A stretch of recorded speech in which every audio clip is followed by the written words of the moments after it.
Эмне үчүн шаарларда ушундай чоң дарактардын болушу маанилүү? Негизи эле Ош шаарын кантип туура жашылдандырса болот? Сиз медианы көрүп жатасыз, алдыда сөз кылабыз. Көчөт отургузууда жергиликтүү бийлик калаанын экосистемасын эске албайт. Бул көрүнүш жылда кайталанат жана дайыма туура эмес көчөттөр тандалат. Мындай пикирди Ош шаарында өткөн шаар канат алышындагы жолугушууда экологдор айтты. Анда экологиялык коопсуздук, шаарды туура жашылдандыруу боюнча талкуу болду.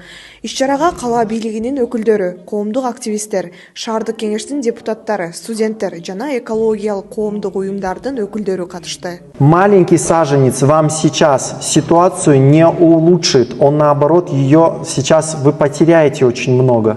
Поэтому ждать, когда этот саженец вырастет и скомпенсирует вот это экологическое негативное антропогенное воздействие, это очень долго.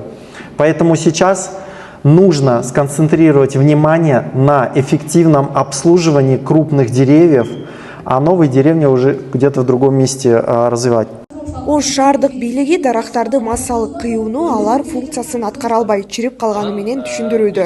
Бирок активисттер, экологдор оорулуу делгендер менен кошо соо дарактардагы кыйылып кеткенин сынга алды. Алар мэриянын бул аракетин жашыл аянттарды кеңейтүү эмес, жолдорду кеңейтүү максаты болгон деп айтышты. Биз деле жоон терибизден сезип турабыз, бүгүн сиздин күйүп жанып атканыңызды.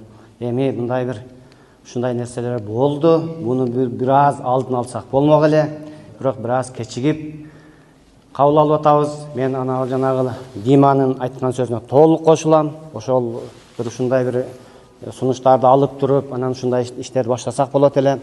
Биз дарактардын негизги функциясы абаны тазалоо деп эле билебиз. Бирок эколог Переяславскийдин айтымында дарактын айлана чөйрөгө тийгизген таасири мындан да көп. Алар калаанын микроклиматын жөнгө салууга жардам берип, күндүн ысыгында көлөкө түзөт, шамалды жумшартат жана жаандын суусун топтоп, жер алдындагы нымдуулукту сактоого көмөктөшөт. Анан да шаарда жөө адамдар үчүн көлөкө маанилүү. Андыктан ар 5-6 метр сайын дарак отургузуу зарыл. Дарактарды да түз катар эмес, мини зигзаг ыкмасы менен эгүү сунушталат. Калаага көбүнчө карагай жана жаңгак сыяктуу узак жашаган дарактарды тандоо керек. Ал эми каштан сыяктуу көп кам көрүүнү талап кылган көчөттөрдү аз эккен жакшы. Демек, чоң дарактар бул жөн гана кооз көрүнүш эмес. Жашыл мурасты сактоо ар бирибиздин жоопкерчилиги эмес. 2 айдан кийин жай, а биз шаар тургундары көлөкө издеп кыйналабыз. Мындай учурда жергиликтүү бийлик эмне кылыш керек? Сунуштарыңызды комментарийге калтыра кетиңиз.